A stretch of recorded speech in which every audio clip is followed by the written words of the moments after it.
சாதிவாரி கணக்கெடுப்பு நடத்தப்பட வேண்டும், மக்கள் தொகை கணக்கெடுப்போடு என்கிற அதனுடன் சேர்த்து ஒருவேளை எங்கள் சட்டமன்றத்தை மதித்து 7 கோடி மக்களின் உணர்வுகளை மதித்து தமிழ்நாடு முதலமைச்சர் அவர்களால் கொண்டுவரப்பட்டிருக்கின்ற அரசியல் தீர்மானத்தை மதித்து ஒன்றிய அரசு ஏற்று அறிவிப்பு வெளியிடவில்லை என்றால் தமிழ்நாடு அரசே சாதிவாரி கணக்கெடுப்பை நடத்தும்.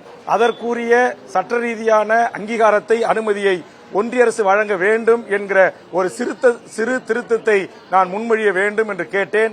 மாண்புமிகு முதலமைச்சர் அவர்களை சென்று அவருடைய அறையில் சந்தித்து அந்த கோரிக்கை நான் முன்வைத்தேன். அவர் அரசியல் தீர்மானம் ஏற்கனவே அலுவலில் சேர்க்கப்பட்டு தீர்மானம் நிறைவேறியிருக்கிறது.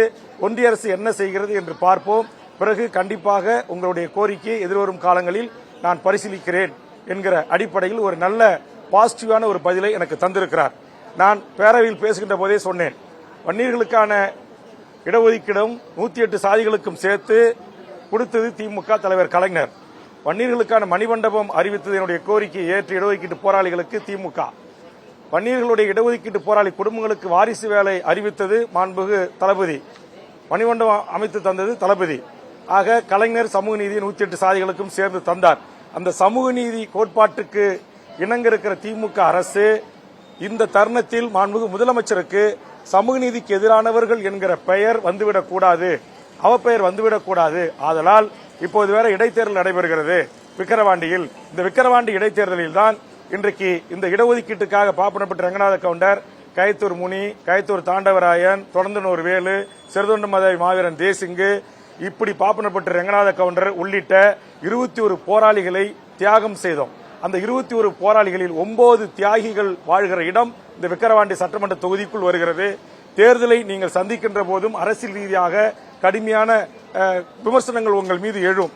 ஆதலால் ஒன்றிய அரசு சாதிவாரி கணக்கெடுப்பு நடத்த அனுமதி தரவில்லை என்றால் பீகார், ஒரிசா, கேரளா, கர்நாடகா, ஆந்திரா எடுத்திருப்பது போல, அந்தந்த மாநில அரசுகள் எடுத்திருப்பது போல தமிழ்நாடு அரசே எடுக்க வேண்டும் என்கிற என்னுடைய கருத்தை ஆணித்தரமாக முன்வைத்திருக்கிறேன். இதை குறுக்கிட்டு சிலர்கள் நீதிமன்றத்தில் தடை இருக்கு அப்படி இப்படி வாதங்கள் இருந்தது.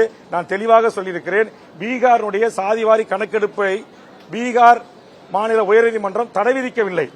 அதாவது அந்த விவரத்தின் அடிப்படையில் அங்கிருக்கிற ஓபிசி மக்களுக்கு உயர்த்தி 50% 65% உயர்த்தியதை தான் பாட்னா உயர்நீதிமன்றத்தில் தடை இருக்கிறது. வழக்கு உச்சநீதிமன்றத்தில் வழக்கு நிலுவையில் இருக்கிறது.